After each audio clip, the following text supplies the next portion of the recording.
Com o avanço das ciências, exigiu-se que novas tecnologias fossem criadas, para que fosse possível o acesso a novas descobertas. Percebemos, por exemplo, o grande boom que as inovações na área de informática deram às novas formas de comunicação. Antigamente, a comunicação era feita de forma praticamente artesanal, em que as cartas eram utilizadas para comunicar-se. Com o avanço da tecnologia de informação, surgiram os e-mails, os chats e hoje os apps que conectam em tempo real pessoas em qualquer lugar do planeta. O avanço das tecnologias é algo de extrema necessidade hoje em dia, pois a humanidade tem demandas que em outros tempos não existiam, sendo assim necessário que haja esse avanço. Nos tempos atuais, qualquer empresa, instituição ou órgão público que se omita do uso das tecnologias não acompanhará esse avanço e, por consequência, estará fadado ao ostracismo ou ao retrocesso. No entanto, como temos observado nessa série que nós temos trabalhado aí, essa temática da idolatria, algo bom pode se tornar um Deus no coração humano. Logo, as tecnologias não estão imunes a isso.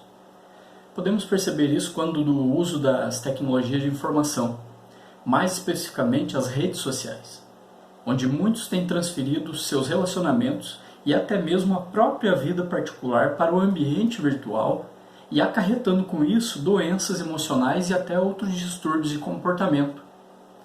Por isso, o uso correto das tecnologias é necessário, pois o descontrole com o uso delas traz grandes prejuízos à humanidade. As tecnologias podem ser colocadas no centro da vida humana e tomarem o trono do coração, por isso temos que tomar cuidado no uso delas.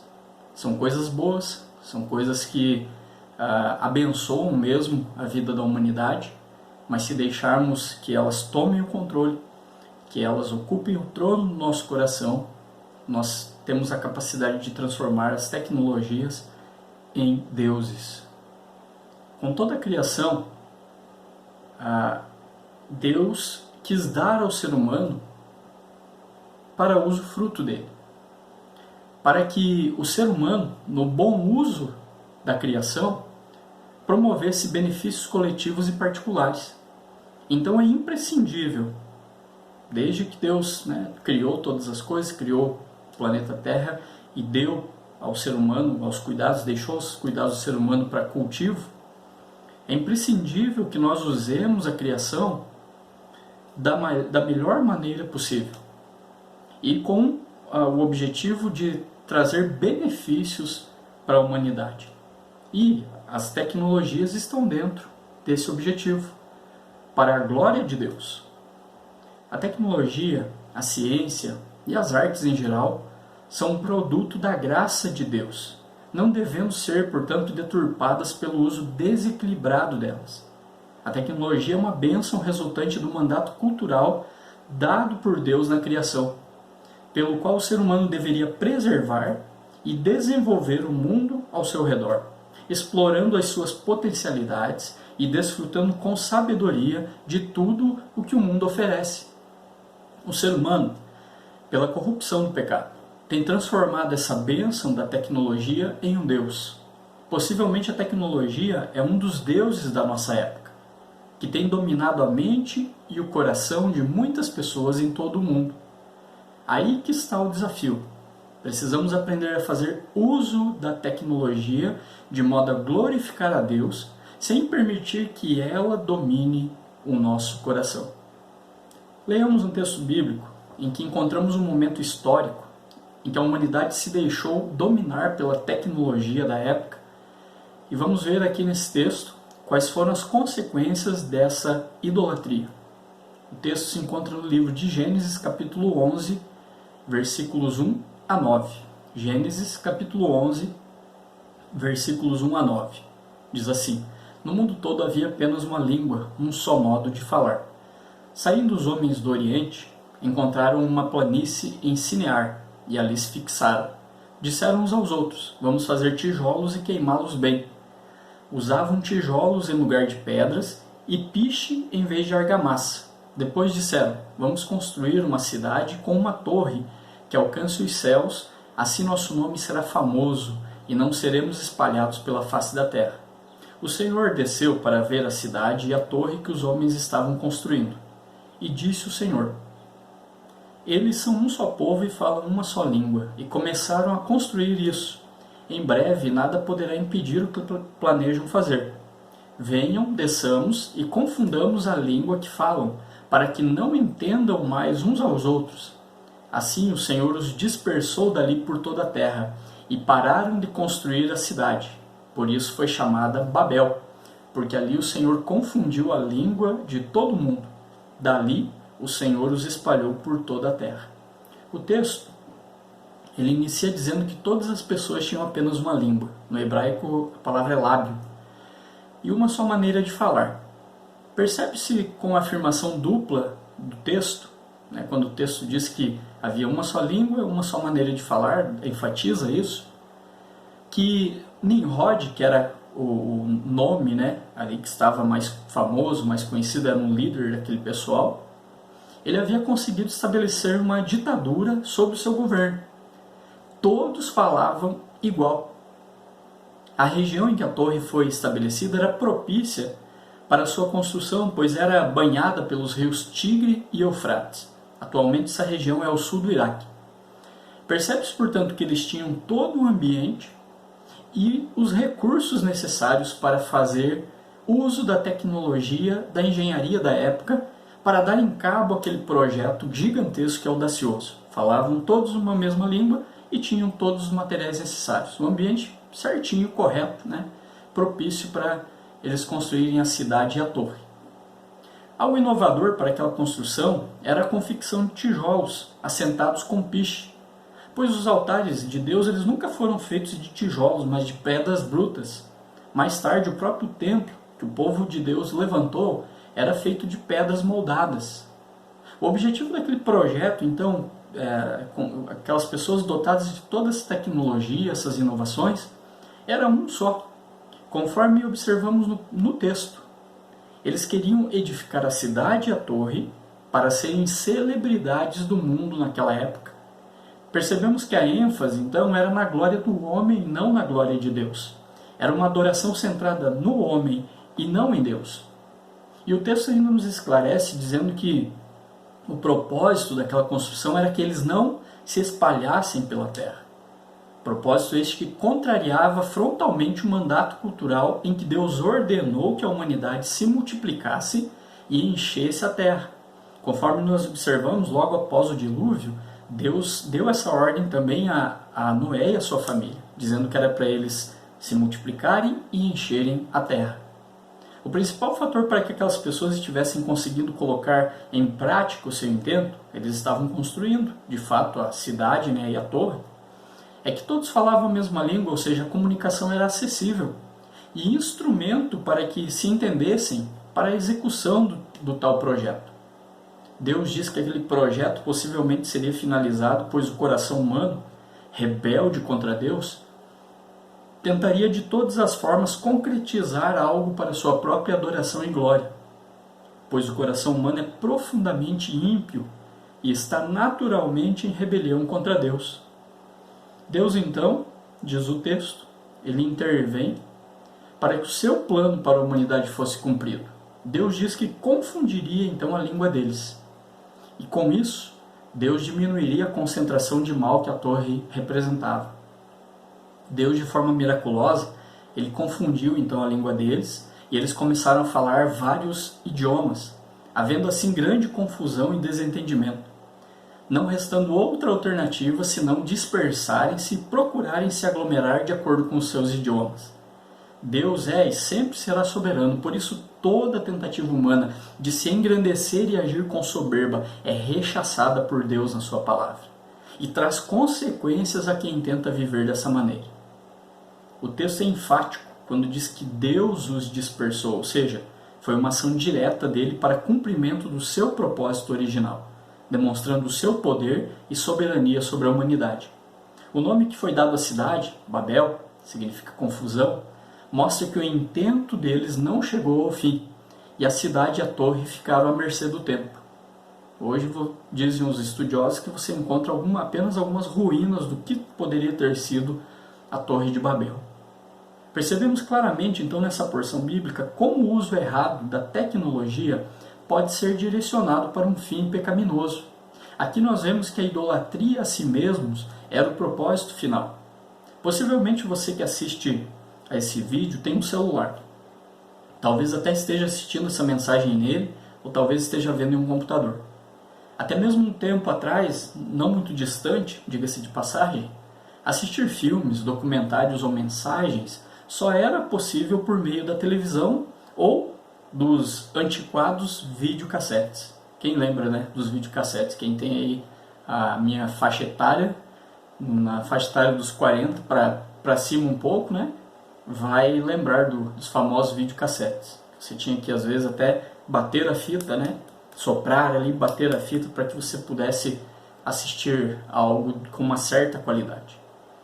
Mas hoje nós temos acesso a tudo isso na palma da mão, literalmente. Sem contar com a qualidade de imagem. Antes, como eu falei dos videocassetes, com borrões na tela, hoje em altíssima qualidade. Outro exemplo, possivelmente no dia de hoje você tem usado 2 ou mais aparelhos eletrônicos. Você abriu a sua geladeira, pegou o seu litro de leite, colocou em uma xícara e esquentou. Onde você esquentou? Possivelmente não foi em uma leiteira, né, como a gente dizia antigamente, mas foi no micro-ondas. Estou citando isso para que a gente perceba como é o avanço tecnológico e também os benefícios que tais aparelhos podem proporcionar a nós pelos usos devidos deles. Sem dúvidas, a tecnologia é importantíssima para as nossas vidas. Porém, quando a utilizamos de forma indevida e nos deixamos dominar por ela, somos seus escravos. E não estamos a dominando, como Deus determinou que fizéssemos, sujeitai a criação. Um dado interessante, pensando em nosso país, é que as empresas mais ricas do Brasil e no mundo são da área de tecnologia. Não tem como isso passar despercebido por nós, pois além de empregar muitas pessoas, essas empresas lançam diariamente nos meios de comunicação, especialmente na internet, inovações tecnológicas. Cria-se então um falso senso de que se não obtivermos logo tais tecnologias, nós podemos ficar ultrapassados. Fato é que se não acompanharmos os avanços tecnológicos, sim, podemos ficar sem compreender muito do que está acontecendo no mundo hoje.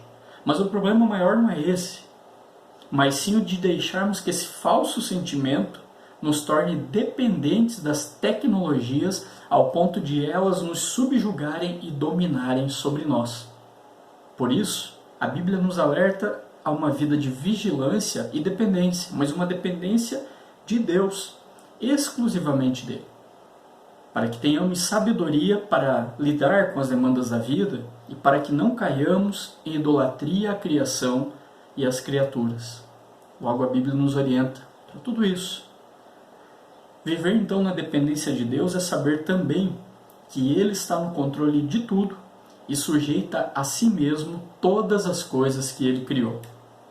Quem trouxe maldição e consequências sobre a cidade e a torre foi justamente a antiga tentativa humana de se tornar independente de Deus, pois nada que Deus fez veio com um defeito de fabricação. Tudo foi criado de modo perfeito, adequado, de modo simétrico e ao mesmo tempo exuberante. A criação é extravagante em sua formosura. É o formosíssimo teatro da glória de Deus, conforme disse o reformador João Calvino. E as descobertas que a criação proporciona à humanidade, elas são infindáveis. De acordo com o apóstolo Paulo, ele escreve na carta aos Colossenses, capítulo 1, versículos 16 a 17, toda a criação está sustentada em Jesus Cristo. Partindo dessa realidade, não há nada no mundo que encontre outra fonte senão Deus e nenhum outro fundamento para a sua existência senão Jesus Cristo. Quando Deus colocou Adão no jardim para cultivá-lo e guardá-lo, ali já estava a potencialidade integral de tudo que ele tinha criado e de tudo que o ser humano recebeu para desenvolver. Pois Deus desde que criou todas as coisas, ele tem sustentado tudo. Por meio de Jesus, ele sustenta toda a criação. Mas, após a queda que corrompeu a mente e o coração humano, trouxe maldição para a terra. Infelizmente o ser humano foi o agente para isso, mas apesar disso, Deus continua no controle e o mandato cultural de Deus continua valendo. Deus não colocou, ou melhor, Deus quando ele colocou Adão no jardim para cultivá-lo e guardá-lo, ele já tinha entregue para Adão, o mundo, para Adão e Eva, com potencialidade, com toda a potencialidade de tudo que o ser humano recebeu para desenvolver. Adão não seria então apenas um jardineiro para preservar o que já estava feito, mas Adão tinha a tarefa de desenvolver, empreender, descobrir e inventar a partir da obra criada. Encontramos também na sequência do relato bíblico, após a criação, a descendência de um personagem chamado Lameque, a qual passou a fazer instrumentos e descobrir coisas, inventar coisas, como um outro personagem nessa linhagem chamado Jubal, que ele fez instrumentos musicais, e outro chamado Tubal-Caim, que inventou instrumentos de cobre, ou melhor, de bronze e ferro. Você encontra isso em Gênesis capítulo 4. Em seguida nós encontramos Noé, o famoso personagem Noé, com engenharia, arquitetura e muita perícia, construiu uma arca capaz de transportar animais onívoros e herbívoros. Depois os homens se unem e decidem construir Babel. A torre da cidade de Babel se tornou o ícone da arrogância humana, da instrumentalização da ciência e da tecnologia para declarar-se independente e autônomo, com poderes de dispensar e descartar Deus das suas vidas. Claro que isso é e sempre será loucura, mas o que mais o pecado pode produzir, não é? Percebemos então que ainda que o pecado nos leve a desvarios e absurdos, ainda assim, ele não remove a nossa razão cognitiva, porém a deturpa ao ponto de torná-la praticamente inútil. Veja o que diz o livro de Provérbios, capítulo 12, versículo 3. Ninguém consegue se firmar mediante a impiedade. O pecado ele não traz base para a vida de ninguém, pelo contrário, ele destrói a vida do ser humano. É digna então de atenção uma diferença fundamental entre o personagem que nós citamos, Noé, e os habitantes da cidade de Babel. Noé mostrou grande capacidade, inteligência e maestria no uso das ferramentas e instrumentos que tinha nas mãos, e ele construiu uma arca fabulosa, grandiosa, para a época, um imenso barco, com as medidas exatas, nas proporções perfeitas, conforme Deus o orientou. Noé usou toda a inteligência que tinha para obedecer a Deus. O seu alvo não era desenvolvimento pessoal, mas obediência. Os habitantes de Babel também fizeram uma obra admirável e revelaram extrema competência em sua realização. Lembram que eles estavam até inovando, fazendo a torre com tijolos. Mas eles não fizeram isso para a glória de Deus. Fizeram para a sua própria glória. Tudo o que realizaram foi para confrontar o Senhor, em direção a uma realização absurda e impossível de independência. Ora, Deus poderia ter fulminado os moradores de Babel com sua ira, derramando fogo do céu se ele tivesse assim querido. Teria sido até justo, mas a medida tomada por Deus ela foi até, digamos, engraçada, de tão simples que foi. Uma vez que não queriam dar ouvidos ao que ele falou, então não entenderiam mais uns aos outros. O que Deus fez, conforme o texto? Deus apenas confundiu as línguas. Assim, todo o projeto humano desenvolvido por dias e noites, pensado ali por aquelas pessoas, terminou em questão de minutos. O problema não está, então, na tecnologia, mas em quem a usa. No decorrer das eras, o cristianismo foi sofrendo com pensamentos divididos e mutações em seus conceitos sobre a criação e o uso que o cristão deve fazer do mundo.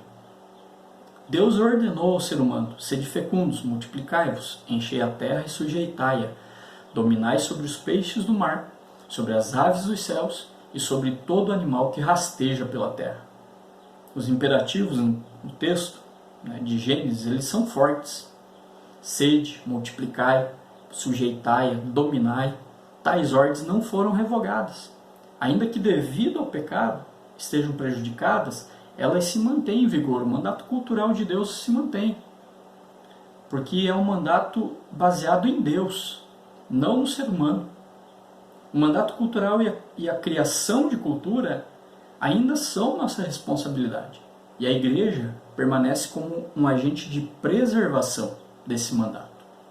Por isso, o desenvolvimento tecnológico pode e deve ser uma, digamos, ambição cristã para a glória de Deus. Seja na pesquisa incansável no desenvolvimento de novos medicamentos, novas descobertas para deixar a vida mais confortável e segura, com eletrônicos, eletrodomésticos, automóveis, etc. O reformador João Calvino, ele disse em suas Institutas, um livro famoso do Calvino, ele disse o seguinte: entretanto, Deus não deixa de suprir, mover e vivificar, pelo poder do mesmo Espírito, todas as criaturas. E isso ele faz de acordo com as qualidades próprias de cada uma, tais como por ele lhes foram dadas na criação. Ora, se o Senhor quer que os iníquos nos prestem serviço para deles aprendermos a física, a dialética e outras disciplinas, devemos fazer uso deles, para que não suceda que a nossa inteligência seja punida se desprezarmos os dons de Deus, onde quer que os benefícios destes nos sejam oferecidos. Percebe na linguagem de Calvino como ele expressou muito bem isso? Que os cristãos devem fazer uso, até mesmo que sejam ensinados até por pessoas iníquas, conforme a fala de Calvino, né? Podem aprender as matérias, as disciplinas das leis da física, da dialética e outras disciplinas para o bom usufruto delas e para desenvolvimento dos dons que Deus nos deu e também da nossa inteligência na Terra, usando da criação da melhor forma possível para a glória de Deus. O teólogo chamado Francis Schaeffer, ele falou sobre a cosmovisão cristã em relação ao desfrutar da criação. Ele disse: a cosmovisão cristã nos apresenta um mundo real que está aí para ser estudado de forma objetiva. Outro resultado da base cristã é que vale a pena descobrir mais a respeito deste mundo, pois assim agindo estaremos investigando a criação de Deus. De forma precisa, Schaeffer ele falou de uma forma muito precisa e correta como a cosmovisão cristã ela enxerga também o uso da criação. O cristianismo, que foi resgatado pela Reforma Protestante, ele aplicou com seriedade o conceito de domínio em suas realizações, pesquisas e descobertas. A Reforma, então, trouxe isso ao mundo, beneficiou o mundo dessa maneira. Em que muitos cientistas cristãos se levantaram e começaram a estudar a criação e descobrir coisas que foram benéficas à humanidade. A cosmovisão cristã ela nos faz enxergar o uso da criação da forma correta. Eu e você não concebemos a vida, por exemplo, sem energia e chuveiro elétricos, celular, sem automóvel, sem notebook, uma TV e muitas outras coisas. Com exceção daqueles que preferem viver na natureza sem recursos modernos, a maioria de nós usufrui dos benefícios da tecnologia e não raras vezes nos aprisionamos a tais coisas. Em vez de dominar, somos dominados. Nos tornamos dependentes da tecnologia e a transformamos em um ídolo.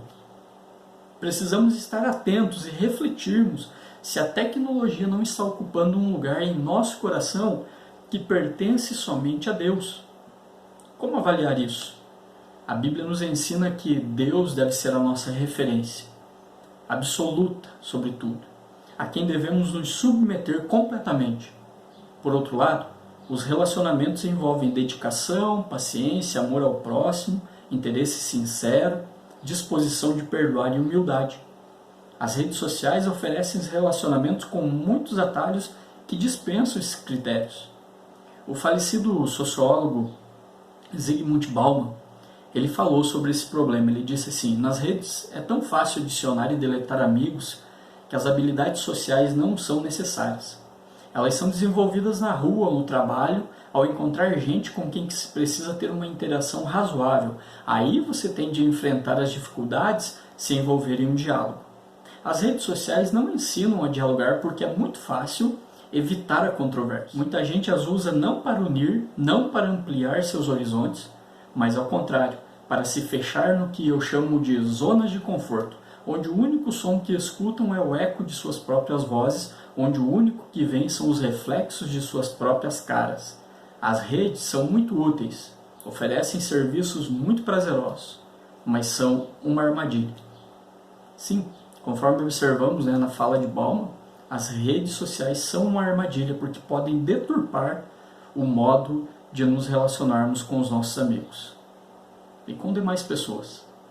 Essa constatação confirma o que o episódio de Babel já nos ensina há tantos anos. O que o homem constrói no usufruto da criação pode ser usado de modo corrupto para afastar Deus e suas obrigações. Não é pecado ter uma conta em uma rede social, nem assistir a uma série ou brincar no celular, mas seria grande tolice não suspeitarmos de nós mesmos que podemos pegar coisas inofensivas e cometer pecados com elas. O efeito que a tecnologia pode causar em nossa mente é silencioso, pois quanto mais adquirimos independência, controle, perceba que às vezes a nossa vida inteira pode estar dentro de um celular. Nós adquirimos autonomia, prazer, mais essas coisas poderão promover em nós orgulho diante de Deus e das pessoas. Apatia, indiferença, as pessoas que precisam de repente de fato da nossa ajuda, de uma conversa, da nossa atenção. A gente pode deturpar o uso da tecnologia que deveria ser uma bênção para nós. O que fazer? Não precisamos quebrar o celular ou viver à luz de tochas, mas fazer o que os profetas, o que Jesus e o que os apóstolos pregaram com tanta veemência, nos arrependermos dos nossos pecados.